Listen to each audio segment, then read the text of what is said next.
하나님의 말씀을 보시겠습니다. 하나님이 주신 말씀은 요한계시록 3장 14절에서 22절까지 보겠습니다. 라오디게아 교회 사자에게 편지하기를 아멘이시오 충성되고 참된 증인이시오 하나님의 창조의 근본이시니가 가라사대 내가 네 행위를 아노니 네가 차지도 아니하고 더웁지도 아니하도다. 네가 차든지 더웁든지 하기를 원하노다. 네가 이같이 미지근하여 더웁지도 아니하고 차지도 아니하니 내 입에서 너를 토하여 내치리라. 네가 말하기를 나는 부자라 부유하여 부족한 것이 없다 하나 네 공고한 것과 가련한 것과 가난한 것과 눈먼 것과 벌거벗은 것을 알지 못하도다. 내가 너를 권하노니 내게서 불로 연단한 금을 사서 부유하게 하고 흰옷을 사서 입어 벌거벗은 수치를 보이지 않게 하고 안약을 사서 눈에 발라 보게 하라. 물은 내가 사랑하는 자를 책망하여 징계하노니 그러므로 네가 열심을 내라 회개하라. 볼지어다 내가 문 밖에 서서 두드리노니 누구든지 내 음성을 듣고 문을 열면 내가 그에게로 들어가 그로 더불어 먹고 그는 나로 더불어 먹으리라. 이기는 그에게는 내가 내 보좌에 함께 앉게 하여 주기를 내가 이기고 아버지 보좌에 함께 앉은 것과 같이 하리라. 기 있는 자는 성령이 교회들에게 하시는 말씀을 들을지어다. 아멘. 할렐루야. 오늘 또 성령님은 일하십니다. 자, 오늘 본문 말씀을 통하여서 이제 마지막 교회인 라오디게아 교회에 대해서 우리가 말씀을 듣겠습니다. 자, 이 라오디게아 교회는요, 뜨겁지도 아니하고 차지도 않는 교회라고 이렇게 말씀을 하시고 있습니다. 이 라오디게아 교회는 종말 시대와 물질 만능주의 시대의 교회를 상징하고 있습니다. 다시 말씀드리면 이 시대에 이 마지막 시대의 교회를 상징적으로 말씀을 하고 있습니다. 우리가 지금까지 7교회를 본 바와 같이 예언적으로 7시대에 걸쳐 있는 교회의 가정을 의미할 뿐만 아니라 교회 역사에서 7종류의 교회들, 즉 초대 에베소 교회와 고난당하는 서머나 교회와 세상적인 버가모 교회와 변질된 두아디라 교회와 개혁된 사대 교회와 회복된 빌라델피아 교회와 마지막 교회인 회복되었다가 다시 타락한 이 라오디게아 교회를 의미하고 있는 것입니다.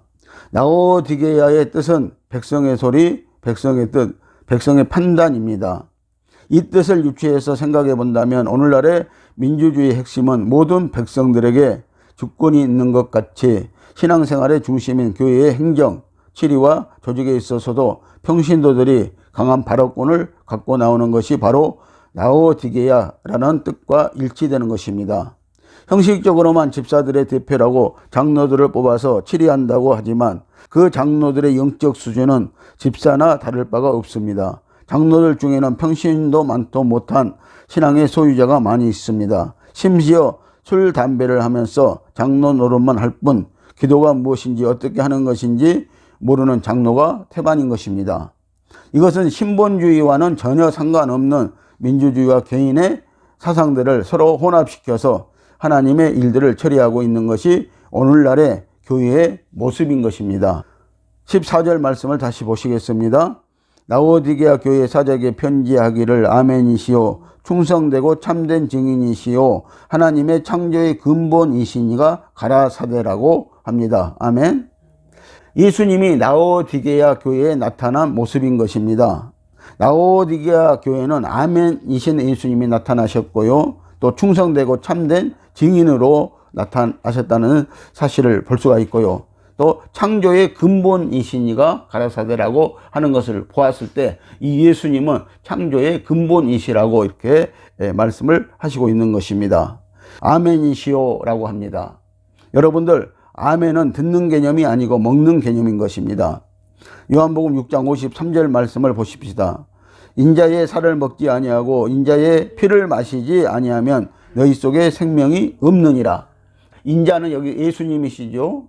자, 예수님의 살을 먹지 아니하고 또 예수님의 피를 마시지 아니하면은 우리 속에 뭐가 없다? 생명이 없다라고 이렇게 말씀을 하시고 계시는 것입니다.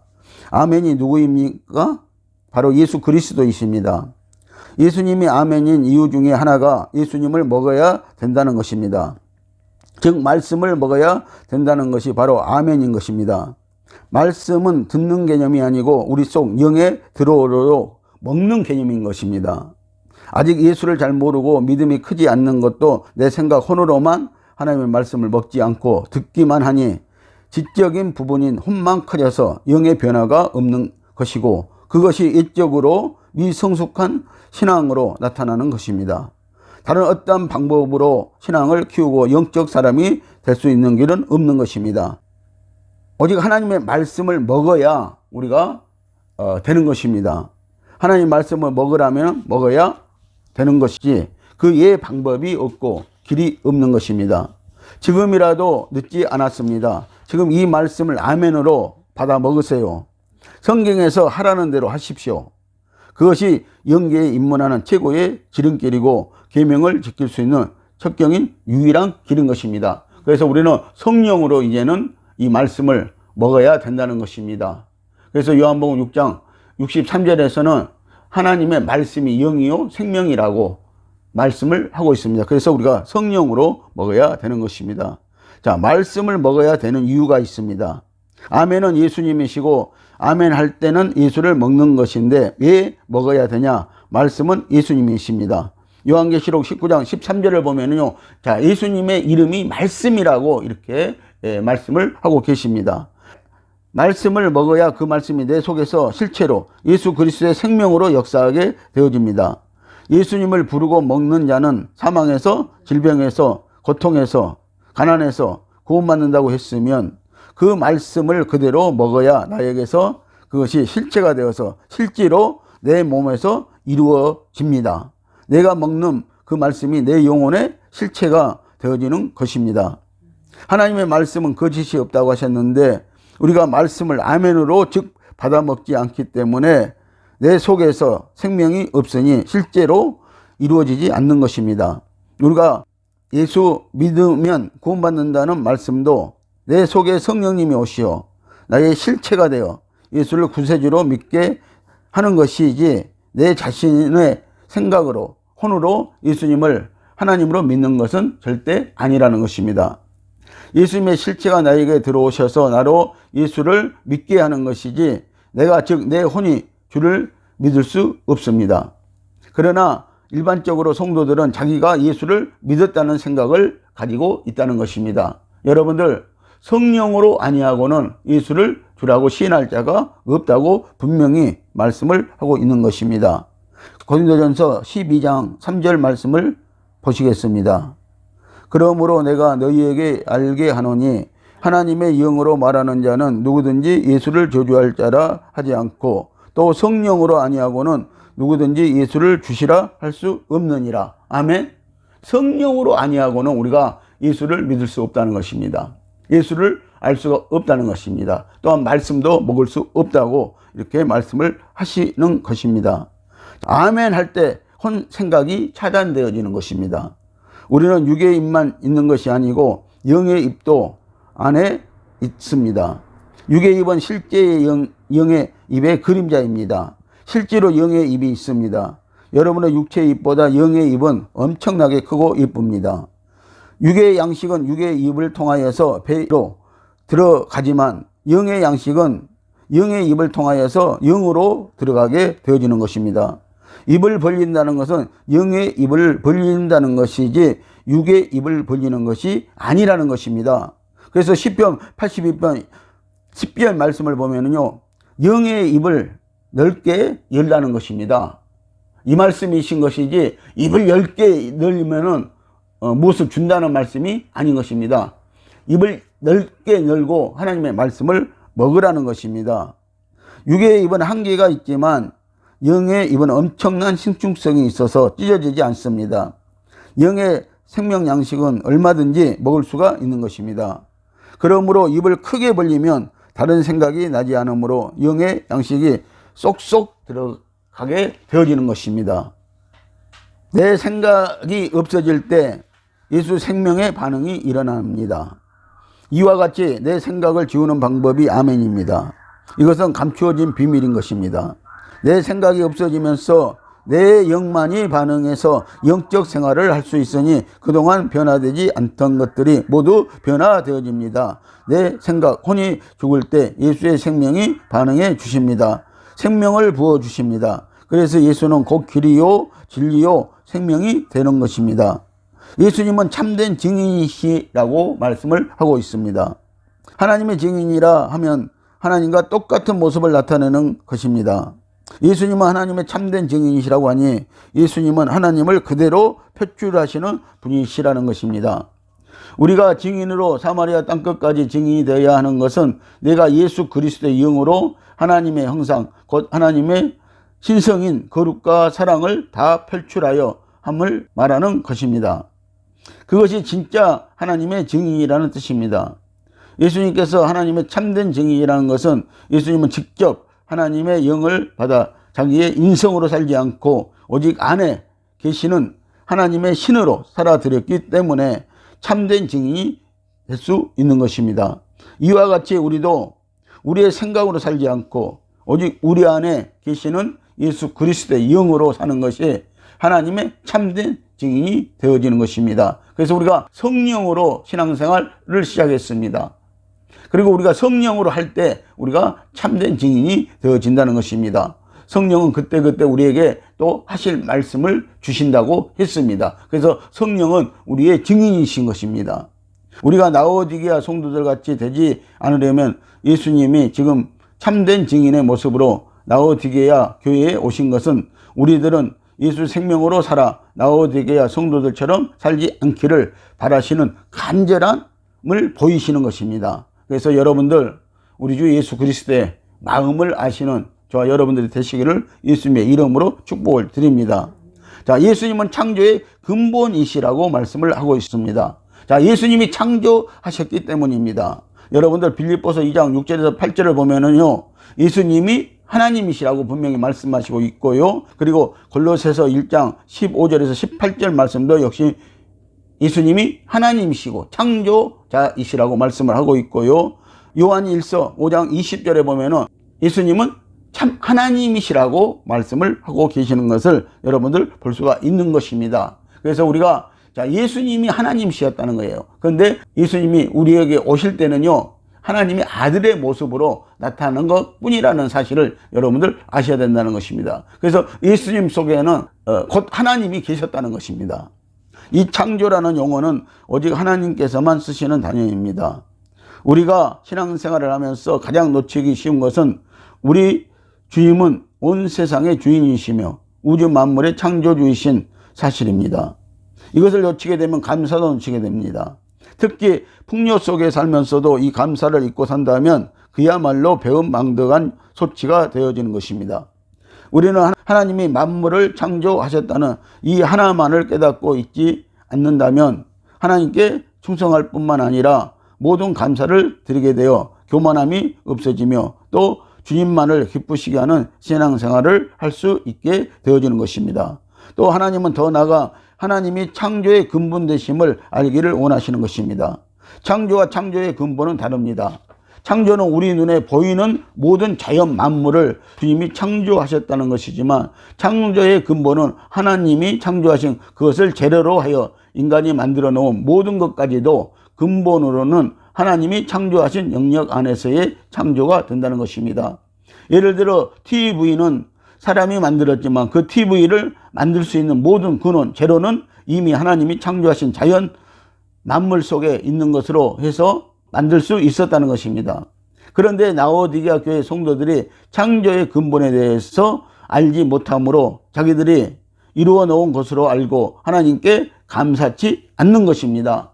자, 오늘날 성도들도 이 라오디게아 교회 성도들처럼요, 자기가 자기 지식과 지혜와 능력으로 된 것으로 알고 있다는 것입니다. 이것이 문제인 것입니다. 신명기 8장 18절을 여러분들 그래서 보셔야 하는 것입니다. 하나님이 우리에게 재물을 얻을 능력도 주셨을 뿐만 아니라요, 모든 것을 할 수 있는 능력을 주셨다고 말씀을 하시고 있는 것입니다. 하나님의 창조의 목적은 첫째 골로새서 1장 15절 19절 말씀을 보면은요, 하나님의 아들은 영화롭게 하기 위해서라고 말씀하고 있습니다. 에덴 동산을 누구 때문에 창조하셨습니까? 아담 때문입니다. 그러면 이 세상은 누구 때문에 창조하셨습니까? 예수님을 위해서 이 세상을 창조하셨습니다. 두 번째는 인간으로 하여금 행복과 즐거움과 축복을 받게 하려고 창조하셨다는 것입니다. 그래서 하나님께서 찬양과 영광을 받으시기 위해서인 것입니다. 세 번째는 모든 만물의 주가 되신가, 만유의 주가 되시는 모든 창조의 근본은 예수 그리스도이심을 깨닫게 하려고 창조를 하셨다는 것입니다. 그래서 우리는 하나님이 천지를 창조하셨음을 알고 있지만 창조의 근본은 하나님께서 창조하시는 방법과 목적을 말하는 것으로 창조의 목적은 예수 그리스도를 이해하며, 즉 삼위 하나님으로 우리 안에 오셔서 하나님의 형상을 담게 하는 역사를 말하는 것입니다. 그래서 예수님을 본 것은 또 하나님을 본 것이라고 말씀을 하시고 있습니다. 그래서 예수님은 너희가 나를 본 것은 하나님을 본 것이라고 이렇게 말씀을 하셨던 것입니다. 골로새서 2장 9절 말씀을 보시면요, 그 안에는 신성의 모든 충만이 육체로 거하시오라고 이렇게 말씀을 하고 있어요. 예수님의 육체 안에 하나님이 거했다고 이렇게 말씀을 하시는 것입니다. 고린도전서 8장 6절 말씀을 보십니다.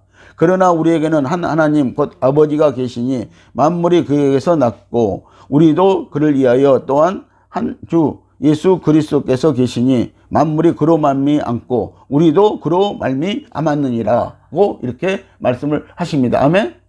자, 그러니까 야고보서 1장 18절에서는요, 자, 예수님이 우리를 낳으셨다고 말씀을 하시는 거예요. 자, 하나님은 만드셨다고 창조했다고 말씀하시고요. 예수님은 우리를 또 낳으셨다고 이렇게 말씀을 하시는 것입니다. 하나님이 예수님을 낳으셨습니다. 그리고 예수님은 우리를 낳으셨다고 말씀을 하고 있습니다. 그래서 예수님 속에는 하나님이 계셨고요. 또 예수님 속에는 우리가 있고요. 그리고 우리 안에는 예수님이 있다고 이렇게 말씀을 하시는 것입니다. 그래서 이 만물의 주관자가, 만물의 창조자가 바로 예수 그리스도이시라는 것입니다. 에베소서 1장 23절 말씀을 보십니다. 교회는 그의 몸이니 만물 안에서 만물을 충만케 하시는 자의 충만이라고 하십니다. 주님은 우리에게 교회를 통해서 장차 이 세상을 충만케 하는 역사를 이루게 하실 것입니다. 또 하시고 계십니다. 그래서 교회의 사명이 엄청나게 크다는 것을 성도들은 깨달아야 하는 것입니다. 그래서 오늘 교회가요, 예수님이 창조하신 이 만물을요 충만케 해야 된다고 이렇게 말씀을 하시고 있는 것입니다. 그래서 교회가 타락하면은 만물도 타락되어지고 모든 것이 타락이 되어진다는 것입니다. 계시록 1장 8절에 보면은 나는 알파요 오메가라고 이렇게 하신 말씀이 참으로 놀랐습니다. 알파와 오메가는 헬라어 알파벳 첫 글자와 끝 글자입니다. 이 뜻은 하나님은 처음과 끝이라는 뜻입니다. 이것은 하나님은 모든 것의 주인이시며 전능자이시며 왕이 되신다는 것을 말씀하시고 있는 것입니다. 우리는 알파와 오메가라는 말씀만 가지고도 하나님을 신뢰해야 그래서 하는 것입니다. 그래서 하나님은 처음이고 또 나중이시라고 이렇게 말씀을 하시는 것입니다. 15절에서 16절 말씀을 다시 한번 보시겠습니다. 내가 네 행위를 아노니 네가 차지도 아니하고 더웁지도 아니하도다. 네가 차든지 더웁든지 하기를 원하노라. 네가 이같이 미지근하여 더웁지도 아니하고 차지도 아니하니 내 입에서 너를 토하여 내치리라. 아멘. 오늘 이 라오디게아 교회는요, 더웁지도 아니하고 차지도 아니한 교회, 미지근한 교회였다고 말씀을 하고 있습니다. 그래서 예수님은요, 이런 교회는 예수님의 입에서 토하여 내치리라고 말씀을 하시는 것입니다. 주님께서 이 교회에 가장 책망하시는 말씀이 네가 차거나 네가 더웁기를 원하시는데 차든지 더웁지도 않고 미지근하다고 하시며 입에서 토해내어 내쳐버리신다고 하십니다. 그러면 우리는 무엇이 찬 것이고 무엇이 더운 것인지 또 그것이 미지근하다는 것이 무엇을 뜻하는 말씀인지 알아야 할 것입니다. 아마 어떤 사람은 신앙생활을 열심히 하면 더운 것이고 그렇지 않고 열심히 하지 않으면 그것이 차다고 생각할지 모릅니다. 따라서 일을 하려면 하고 말려면 말라는 식으로 생각할 수 있을 것입니다. 만일 주님께서 신앙생활을 둘 중에 하나를 택하라 하라고 한다면 신앙생활을 열심히 안 해도 된다는 말이 되는 셈인 것입니다. 이 말씀을 온전히 이해하기란 그래서 쉽지 않을 것입니다. 그러나 말씀이 어려울수록 우리는 성경에서 그 답을 찾아내어야 한다는 것입니다. 레위기 19장 19절 말씀을 함께 보십니다. 너희는 내 규례를 지킬지어다. 내 육척을 다른 종류와 교합시키지 말며 네 밭에 두 종자를 섞어 뿌리지 말며 두 재료로 직조한 옷을 입지 말지며. 아멘. 자, 혼합시키지 말라고 분명히 이렇게 말씀을 하고 있습니다. 그런데 오늘날은 혼합신앙이 돼버리고 말았다는 것입니다. 이것이 바로 미지근한 신앙이라고 말씀을 하는 것입니다. 우리는 돕든지 타든지 해야 합니다. 혼합된 신앙은 주님께서 토하여 내쳐버리십니다. 우리의 신앙은 뜨겁든지 냉철하든지 해야 할 것입니다. 성령으로 충만하든지 성령의 지식으로 하든지 해야 할 것입니다. 분명히 우리는 이렇게 해야 된다고 말씀을 하고 있는 것입니다. 17절 말씀을 보겠습니다. 네가 말하기를 나는 부자라 부유하여 부족한 것이 없다 하나 네 공고한 것과 가련한 것과 가난한 것과 눈먼 것과 벌거벗은 것을 알지 못하도다. 아멘. 자, 이 마지막 시대의 교회들은요 풍요하다고 말씀을 한다는 것입니다. 자, 주님께 이들이 지금 우리는 부족한 것이 없습니다. 우리는 절대 부족한 것이 없습니다. 라고 이렇게 말을 하고 있습니다. 그래서 이 오늘날의 교회들의 전형적인 모습을 여기에서 우리는 볼 수가 있는 것입니다. 그래서 다시 말하면요, 이제는 예수가 필요 없다는 것입니다. 자기 스스로들 부자이고 그러니까 모든 일을 할 수 있다고 이렇게 말들을 하는 것입니다. 그러나 예수님이 보는 눈은 다르다고 이렇게 분명히 말씀을 하고 있습니다. 주님이 책망하시는 이 말씀같이 신앙이 타락하게 된 원인이 무엇이겠습니까?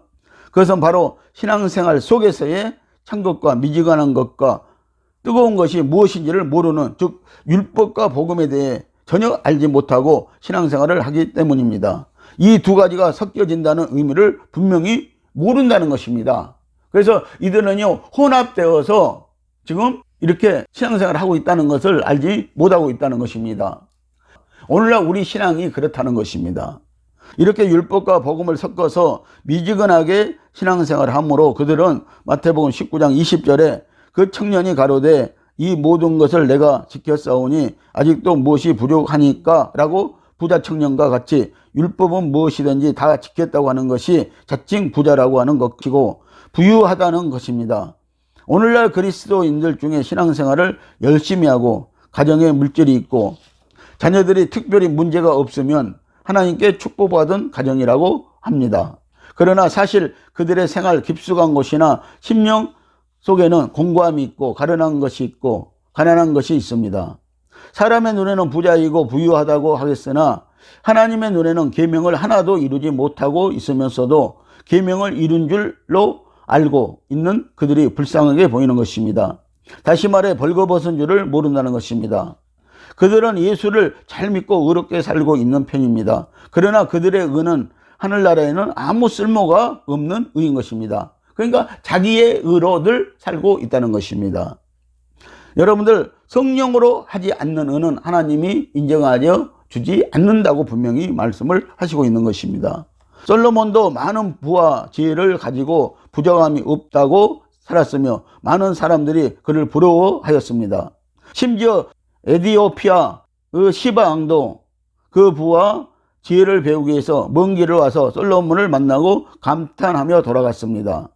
그러나 솔로몬은 이스라엘 왕 중에 가장 공고하고 가련한 왕이었습니다.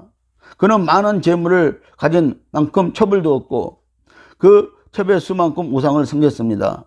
그래서 하나님으로부터 징계를 받아 그의 나라가 두 나라로 갈라지는 저주를 자손들에게 물려주었으며 결국은 그의 자손들도 우상을 섬기다가 아수르와 바벨론에 멸망당하고 70년간 노예 생활을 하게 만들었습니다.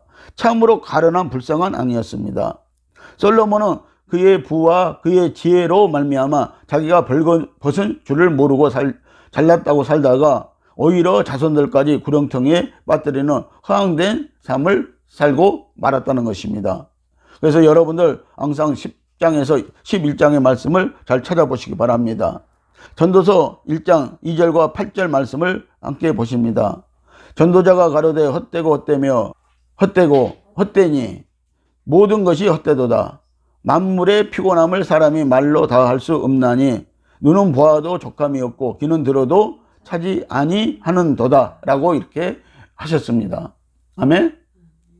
자, 그래서요 이 전도자 솔로몬이요 이 말씀을 기록하였는데요, 자기가 인생을 살아보니까 전부 헛된 삶이었다고 이렇게 그는 말하고 있는 것입니다. 자, 그리고 눈은 보아도 족함이 없고 귀는 들어도 차지 않는다고 이렇게 말씀을 하고 있습니다. 그래서 우리는 잘 분별하여야 하는 것입니다. 그래서 하나님은요 들을 게 있는 자는 들을지어라고 이렇게 말씀을 늘 하고 계시는 것입니다. 오늘날 기독교인들이 이와 같이 자기의 열심에 빠진 종교적인 신앙에 취하여 살면서 그것이 생명이 없는 신앙임을 깨닫지 못하고, 즉 벌거벗은 줄을 모르고 살다가 가련하게 죽어가는 것입니다. 오늘날의 세상에 있는 기독교의 모습에서 우리는 너무나 확연하게 확인할 수 있습니다. 참으로 불행 중에 다행인 것은 솔로몬은 말년에 자기의 부와 부유함으로 인해 오히려 공고함과 가련함을 깨닫고 전도서를 썼다는 것입니다. 주님이 보시기에 율법과 복음이 섞인 이런 신앙의 소유자들은 사실 공고하고 가련한 것입니다. 왜냐하면 그들의 행위와 모든 신앙의 형태가 주님이 입에서 토하여 내쳐버린다는 것을 모르는 것이기 때문입니다. 눈먼 것과 벌거벗은 것을 모른다는 말이 도대체 무슨 말입니까? 얼마나 창피한 얘기입니까? 상상을 해보세요. 우리의 신앙생활 안에 있는 상황을 지금 말씀하고 계시는 것입니다.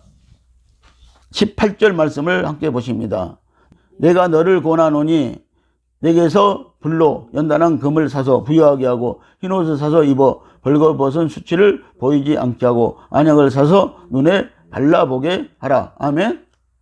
자, 이제 미지근한 신앙이 무엇을 말하는지를 알았다면 오직 복음 예수로 나가야 하는 것입니다. 즉 성도들은 모든 삶을 성령으로 인도받아 예수님의 형상을 닮아 십자가의 희생과 사랑으로 20절에서 말씀하신 것 같이 볼지어다 내가 문 밖에 서서 들으노니 누구든지 내 음성을 듣고 문을 열면 내가 그에게로 들어가고 더불어 먹고 그는 나를 더불어 먹으리라는 확실한 하나님의 음성을 듣고 주님의 뜻을 따라 말세 성도답게 살게 되어야 하는 것입니다. 우리는 시대적으로, 역사적으로, 사회적으로, 또 교회적으로, 개인적으로나 모든 상태와 흐름을 보면 말세 지말에 와 있음을 확연히 알 수 있습니다. 그래서 주님께서 마지막 때 성도들이 준비해야 할 세 가지 신앙, 곧 금같은 신앙과 흰옷 같은 깨끗한 신앙과 영혼이 거룩하여져서 영안이 열리는 신앙을 가지라고 말씀하시고 계시는 것입니다. 그래서 첫째는 불로 연단한 금을 사라고 말씀을 하고 계시는 것입니다. 무엇을 산다는 것은 그것에 합당한 가치에 대한 대가를 지불한다는 뜻입니다. 금 같은 신앙을 갖는다는 것은 그리스도의 풍성인 하나님의 신성인 사랑과 거룩함을 가지고 있는 것을 누리는 것인데, 그러기 위해서는 어떤 대가를 지불해야 함을 의미하고 있습니다. 그런데 주님께서 불로 연단한 금을 사라고 하십니다. 성경에서 우리의 믿음을 금에 비유되며 그리스도의 신성을 말하는 하나님의 신성한 본성도 역시 금으로 입혀되어집니다. 우리는 믿음으로써 하나님의 신성한 본성에 참여합니다. 오늘날 교회가 열심은 있고 예배는 있지만 그리스도의 신성한 요소를 누리고 표출하는 산 믿음은 볼 수가 없습니다. 이 그리스도의 신성한 요소에 참여할 수 있으려면 불같이 뜨거운 시련을 통한 금같은 믿음을 가져야 합니다. 그러기 위해서는 그에 상응하는 대가를 지불해야 하는 것입니다. 그렇게 해야 금과 보석으로 된 새 예루살렘 성에 들어갈 수 있는 보석들이 될 수 있습니다. 지금 주님께서 라오디게아 교회의 성도들에게 사라고 충고하신 세 가지는 금과 흰옷과 안약은 바로 그리스도 자신이라고 이렇게 말씀을 하시는 것입니다.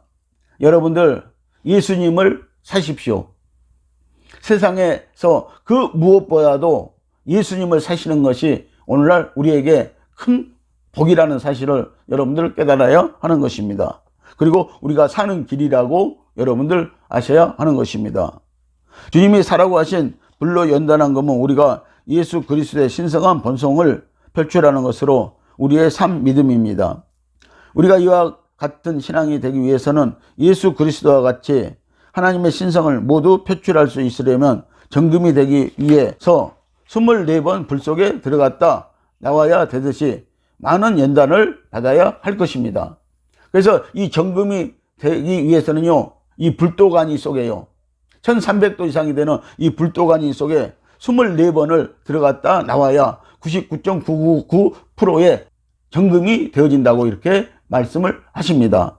여러분들 말로만 정금 같은 신앙 하지 마시고요, 정말 정금이 되어지는 신앙이 되시기를 예수님의 이름으로 축복을 드립니다. 그러기 위해서는 연단을 꼭 받아야 된다는 것입니다. 지금 주님은 라오디가 교인들에게 이것을 사기를 요구하십니다. 다시 말해 세상 것을 끊는 것으로 대가를 지불하고 예수 그리스도를 누리라는 것입니다. 그것만이 벌거벗은 수치를 면할 수 있는 길이라고 지금 말씀하시고 있습니다. 주님은 언제나 내가 문 밖에서 두드리노니 누구든지 내 음성을 듣고 문을 열면 내가 그에게로 들어가 그로 더불어 먹고라고 하십니다. 다시 말해 주님은 만일 네가 너의 좋아하는 것을 붙들고 버리지 않으면 나는 너를 떠나가 버리겠다고 말씀하시는 것입니다. 빌립보서 3장 8절 말씀을 보십니다. 또한 모든 것을 해로 여김은 내 주 그리스도 예수를 아는 지식이 가장 고상함을 인함이라. 내가 그를 위하여 모든 것을 잃어버리고 배설물로 여김은 그리스도를 얻고 라고 이렇게 바울 사도는 말하고 있습니다.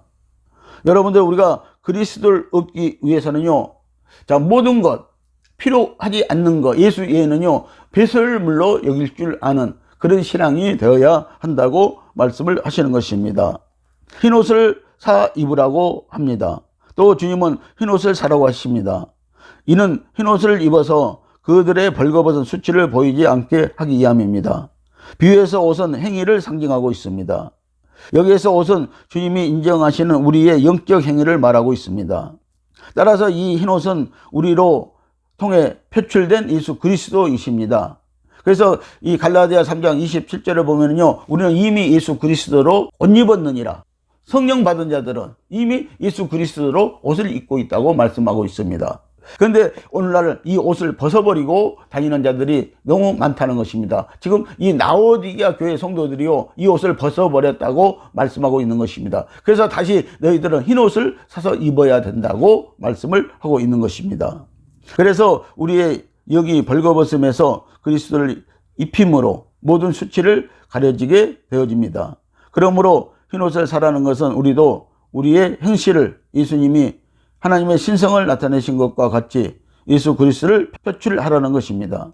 그것이 흰옷을 사는 것입니다. 이럴 때 우리는 그 대가를 지불해야 하는데 그 대가는 우리가 예수 그리스도로 표출되는 거룩한 행실을 할 때 우리가 모든 고통을 참고 인내해야 하는 것들입니다. 계시록 19장 8절 말씀을 보십니다. 그에게 허락하사 빛나고 깨끗한 세마포를 입게 하셨은즉 이 세마포는 성도들의 옳은 행실이로다 하더라. 아멘. 자, 이 세마포 흰옷은요, 성도들의 옳은 행실의 옷이라는 것입니다.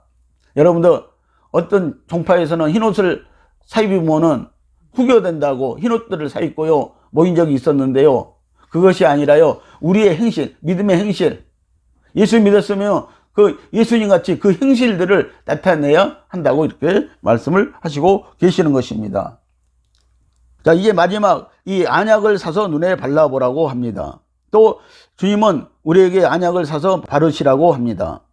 눈먼 라오디게아 성도들의 눈에 발라야 되는 이 안약은 기름 바르시는 영을 말하고 있습니다. 또 생명 주시는 영이신 예수 그리스도를 말합니다. 그런데 우리는 기름 바르시는 영인 성령님의 인도를 받지 못하므로 앞못 보는 소경이 되어가고 있습니다.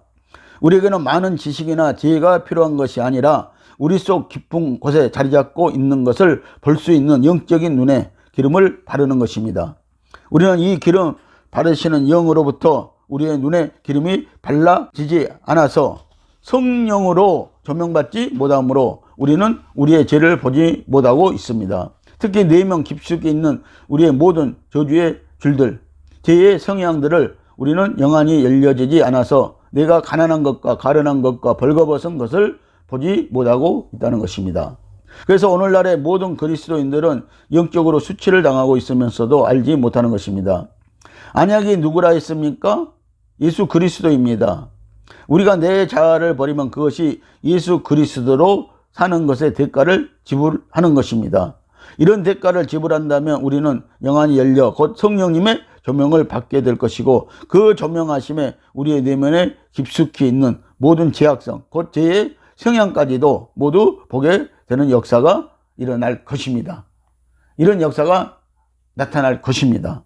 여러분들, 우리의 죄의 성향이 무엇인가를 여러분들 아는 자들이 되시기를 예수님의 이름으로 축복을 드립니다. 오늘날 타락된 교회에는 어떤 교리가 필요하고 좋은 건물이 필요한 것이 아니라 그리스도의 귀함을 볼 수 있는 눈이 필요한 것입니다. 그러므로 그 눈에 기름 바르시는 영으로 기름을 발라야 합니다. 영안을 열기 위해 우리가 가지고 있는 세상적인 것은 다 버림으로 그 대가를 지불하는 것입니다. 이것이 안약을 산다는 의미인 것입니다. 그 대가를 지불한다면 우리는 영안이 열려 그리스도로 말미암아 많은 계시와 이상을 보게 될 것입니다. 19절 말씀을 보십니다. 물론 내가 사랑하는 자를 책망하여 징계하노니 그러므로 네가 열심을 내라, 회개하라. 여러분들, 우리는 징계를 너무나 싫어하는 것 같습니다. 여러분들, 징계를 우리는 받아야 합니다. 믿음에 성공한 인물들은요, 다 징계를 받았다는 사실을 깨달아야 하는 것입니다. 물론 내가 사랑하는 자를 책망하여 징계하노니라고 합니다. 율법과 복음을 섞어서 예수 믿는 종교 생활을 한다면 우리는 이미 징계 안에 있다는 것입니다. 그래서 율법과 복음을 섞어가지고 신앙생활을 하는 사람들은 이미 징계 안에 있다고 이렇게 말씀을 하시는 것입니다. 징계받지 않는 자는 하나님으로부터 사랑받지 못하는 자입니다. 물론 내가 사랑하는 자를 징계한다고 하시면 엄벌을 내리기 위한 징계가 아니고 훈계하고 교정하기 위한 책망과 주님의 공고하심입니다. 또 회개시키기 위한 책망입니다. 그래서 징계는 빛을 비추어 그 속에 있는 것을 폭로함으로 회개하게 만든다는 사실을 여러분들 아시기를 예수님의 이름으로 축복을 드립니다. 말세 성도들은 징계를 달게 받고 유익한 것으로 감사함으로 받을 수 있어야 신앙을 회복시킬 수 있는 것입니다. 그렇지 않고 징계를 만홀히 여긴다든지 징계를 징계로 알지 못한다든지 징계를 감정으로 대한다면 미지근한 신앙에서 벗어날 수가 없음을 명심해야 할 것입니다. 이제는 마지막 때입니다. 우리에게는 그래서 시간이 없습니다. 우리의 자아가 바로 우상이고 적그리스도임을 알아야 하는 것입니다. 자, 제가 여기서 이렇게 말씀하시니까 어떻게 우리가 적그리스도냐, 예수 믿은 사람들이 어떻게 적그리스도이느냐고 이렇게 말씀을 하는데, 하나님의 말씀을 반대하는 자들은요 적그리스도에게 해당되고 마귀에게 속한 자라고 성경은 분명히 우리에게 말씀을 하고 있는 것입니다. 그래서 가장 어려운 것은요, 우리의 자아를 깨뜨리는 것이라는 것입니다. 이 자아가 강한 사람일수록 오늘 우리는 적그리스도적 행위를 하고요, 하나님의 말씀을 반대하는 행위를 한다는 것입니다. 심지어 여러분들 교회 안에 성도들을 보십시오. 예수를 믿는다고 하면서도 하나님의 말씀을 반대하고 순종하지 않는 자들이 너무 많이 있는 것을 우리는 볼 수가 있다는 것입니다. 여러분들, 반대하지 않으려면요 인정이라도 해야 되는 것이 오늘 믿음인 것입니다. 자, 열심을 내라, 회개하라고 합니다. 열심을 내라는 것은 네 마음과 뜻과 힘과 정성과 목숨을 다하여 하나님을 사랑하라는 것입니다. 곧 계명을 지키려는 열심을 말하는 것이지 어떤 부지런함을 강요하는 것이 아닙니다. 성령의 역사는 회개의 역사이고 마귀의 역사는 회개하지 못하게 하는, 망하게 하는 역사입니다. 그러므로 신앙은 이것을 버리는 것으로 출발되므로 복음은 회개 없이 믿을 수가 없습니다. 예수님도 회개하라고 하셨습니다. 회개 없이 중생할 수 없고 천국에 갈 수 없습니다. 회개 없이 성령 받지 못합니다. 세례 요한도 열심히 회개하라고 외치셨습니다. 천국은 회개한 자들이 모이는 곳인 줄 여러분들 아시기를 예수님의 이름으로 축복을 드립니다. 라오디게아 교회 성도들에게 미지근한 신앙을 가지게 된 것에 회개하라고 하십니다. 우리가 예수 그리스도의 영을 받아 구원받게 된 가장 큰 축복은 하나님께서 징계하신가 또 회개할 기회를 주셨다는 것입니다. 만일 주님께서 우리에게 회개할 기회를 주시지 않으셨다면 우리 중 아무도 천국에 갈 수가 없을 것입니다. 주님이 주시는 징계 자체가 우리에게는 회개의 기회가 되어지는 것입니다. 여러분들 하나님께 감사하세요. 하나님께 영광을 돌리세요. 우리는 감사할 뿐인 것입니다. 20절 말씀을 보십니다. 볼지어다 내가 문 밖에 서서 들으노니 누구든지 내 음성을 듣고 문을 열면 내가 그에게로 들어가 그로 더불어 먹고 그는 나로 더불어 먹으리라. 아멘. 그래서 오늘 예수님은요 서로 더불어서 먹고 살자고 이렇게 우리에게 말씀을 하시고 있습니다. 자, 내 음성을 듣고라고 합니다. 예수님은요 계시록 19장 13절에서 말씀이라고 했습니다. 예수님의 음성을 그래서 들으십시오. 요한복음 10장은요 16절을 보면은요 선한 목자는 예수님이시고요 양은 그 선한 목자의 음성을 듣는다고 이렇게 말씀을 하시고 있습니다. 하나님의 음성을 듣지 못하면 할 수 있는 일이 무엇일까요? 진리의 말씀을 듣고 마음으로 믿고 입으로 시인하면 그 말씀이 영에 도달하여 구원 생명을 받습니다. 말씀은 내 마음에 들어와 의식으로 자리 잡으면서 믿음이 생기는 것입니다. 그러려면 그 성령이 역사하여 말씀을 빛으로 자유와 해방과 생명수로 기쁨과 희락의 떡으로 생명의 힘으로 역사하여 우리의 생각에까지 말씀이 새겨져 우리의 성품과 삶의 변화가 있게 되어지는 것입니다. 그래서 말씀의 음성을 듣는다는 것은 완전히 영적인 일인 줄 여러분들 믿으시기를 바랍니다. 그래서 여러분들 들을 게 있는 자는 성령이 교회에게 하시는 말씀을 들을지어라고 이렇게 외치고 계시는 것입니다.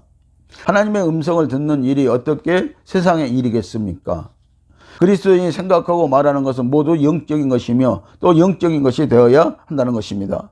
그것은 주님의 음성을 듣고 함께할 때 모두 가능해지는 것입니다. 주님의 음성은 살아있는 생명의 말씀입니다. 말씀을 듣고 심령의 문을 열면 우리 주 예수 그리스도로 인하여 영원히 먹고 살게 되어지는 것입니다. 예수님도 우리를 먹습니다. 더불어 먹고 사는 역사가 나타나게 되어집니다. 21절 말씀을 보시겠습니다. 이기는 그에게는 내가 내 보좌에 함께 앉게하여 주기를 내가 이기고 아버지 보좌에 함께 앉는 것과 같이 하리라. 아멘. 자, 예수님은요, 자, 내 보좌에 함께 앉혀주겠다고 이렇게 말씀을 하고 있습니다. 이미 예수님은 이기는 분이 되셔가지고요, 하나님의 보좌를 차지했다는 것입니다. 그래서 그 보좌를 이제 예수님은요, 이기는 자들에게 함께 앉혀주겠다라고 이렇게 말씀을 하고 계시는 것입니다. 내 보좌에 함께 앉혀주시겠다고 하십니다. 하늘 보좌는 권위와 승리를 상징하고 있습니다. 예수님은 하나님의 우편에 앉으셨습니다. 보좌 우편은 최고의 영광의 자리를 의미하는 것이지 실제로 좌석이 있는 것이 아닙니다. 천국은 24장로는 금면류관을 쓰고 24보좌에 앉아 있으나 장차 이 자리는 이기는 자들이 차지하게 될 것입니다. 그때에는 천사들이 수종들게 되어집니다. 땅의 보좌는 천년왕국에 있는 땅의 영광의 자리로 예수님 재림하신 후에 이기는 자의 반열의 성도들과 순교자가 받게 될 것입니다.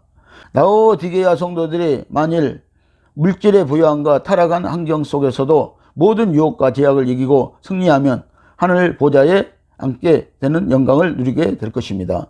그만큼 어렵고 힘든 일입니다. 율법과 복음을 구분하여 예수 생명으로 산다는 것이 그만큼 어렵기 때문에 하나님 아버지 보좌에 앉게 해 주신다는 것입니다. 율법을 알고 예수 생명으로 살려면 먼저 율법으로 살면서 예수를 잘 믿고 있다는 착각부터 깨뜨려야 하기 때문에 그리 쉬운 일은 아닌 것입니다. 그러므로 우리는 반드시 이 일을 해내어야 합니다. 마귀의 계계를 반드시 이겨내어 이기는 자가 되어 하나님의 보좌에 앉아야 하겠습니다. 교회와 성도들은 전신갑주로 무장하여 마지막 때를 이기는 자들이 되어야 할 것입니다. 22절 말씀을 보십니다. 귀 있는 자는 성령이 교회들에게 하시는 말씀을 들을지어다. 아멘. 기도하시겠습니다.